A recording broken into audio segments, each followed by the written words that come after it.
Hi everyone and welcome to this brand new video. Today I'm here with another very fooling self-working card trick. I'm pretty sure you will love it. If you do so, as always, let me know by leaving a thumbs up on this video and a subscription on the channel. But without further ado, let's get started with the performance.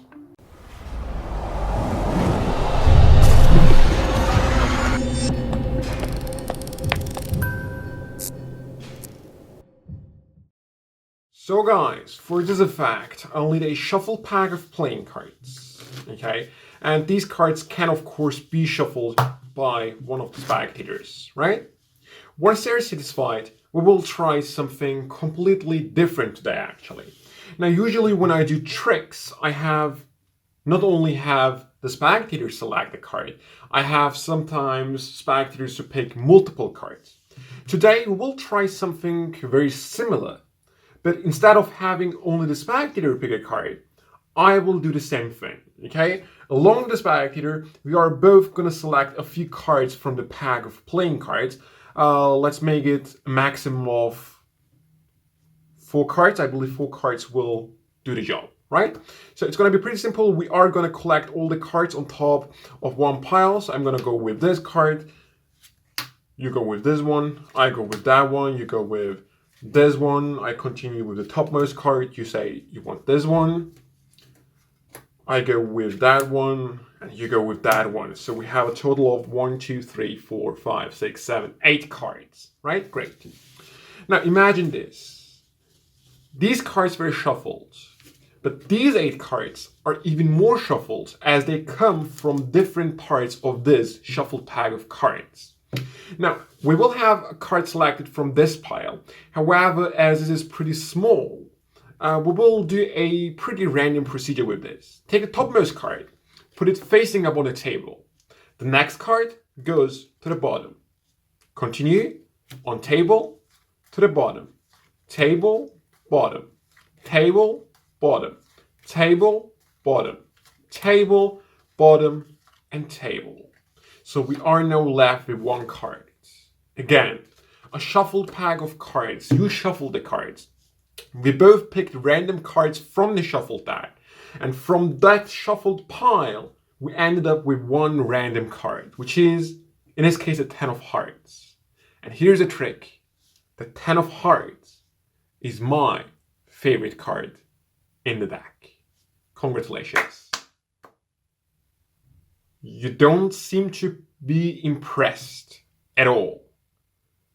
I know what you're thinking. I could have said that with any cards we ended up. But here's the thing. Before we even started, I took my favorite card from another deck of cards and placed it inside the card case. So there is 1 card inside the card case, which is my favorite card. And it is indeed the 10 of hearts. So guys, let's learn this very fun, impressive, self-working card trick. What you need for this one, a pack of cards. You need a selection that you're going to end up with, in this case the 10 of hearts, and you take the same card from an indifferent pack of cards and just put it inside the card case so it is hidden from the remaining cards. Now, very simply, what's going to happen is you will force the 10 of hearts on yourself.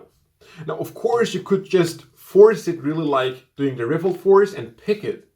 But I really want the whole effect to be hands-free. Have really the spectator shuffle the cards, right? So it is as clean as possible. That's the reason why instead of forcing it to myself using a technique, I like to have the card marked, right? I'm not sure if you can catch that. But when you look here, on the corner over here, there is a red dot. Not only here, but also on the opposite corner. Okay? So the white frame is sort of split by that red dot. Okay? So this is my marked card. Meaning, when I now spread the cards, I can easily spot my marked card. Right? So this can start now at the center of the pack, and these cards can really be shuffled. Once the spectator is really satisfied with the shuffle, you spread the cards so you can pretty much see every single card. And as I'm talking, I always play around with the cards as if I'm like spreading them even more. But what I'm really looking for is that card with the marking, okay? And at this point, I'm talking pretty long actually. It's not very necessary, but just makes my job a little easier to find the card. I'm saying like I have usually my audience pick cards, they pick multiple cards, so they will try something different, and I will pick cards too. And as I'm explaining, I am looking for the card with the marking, which is right over here.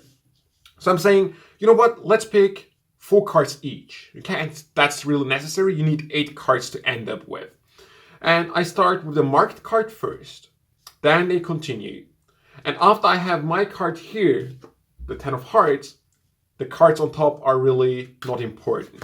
So we just go ahead and have 4 cards each. Okay, so we end up with 8 cards. At this point, I say that this pile is even more shuffled than this pile, as these cards come from different positions of the pack.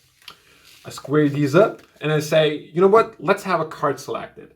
But as we only have a few cards, let's make it different. And this is now basically how the spectator is going to force the bottommost card on themselves on their own, right? Which is going to be now the bottom under deal or the under bottom deal, whatever you want to call it. It's going to be simple. You say to the spectator, take the topmost card, place it facing up on the table. The next card goes to the bottom. And they continue the same process until they are left with 1 card in their hands. And that card will be the card that you started with, which is a 10 of hearts, right? At this point, of course, they don't know what's going to happen. They don't know you have a prediction. You reveal it is a 10 of hearts. And at this point, I make this little joke of, the 10 of hearts is my favorite card. You found it. That's the trick. No reaction. And then I say, you know what? I really have put my favorite card inside the card case. I take it out and reveal it is indeed the 10 of hearts. So as you can see, a very fooling, very simple card trick. It's one of my favorite self-working card tricks. If you liked it, as always, let me know by leaving a thumbs up on this video, comments in the comment section below. But that's it. I hope you liked it, and I'll see you next time.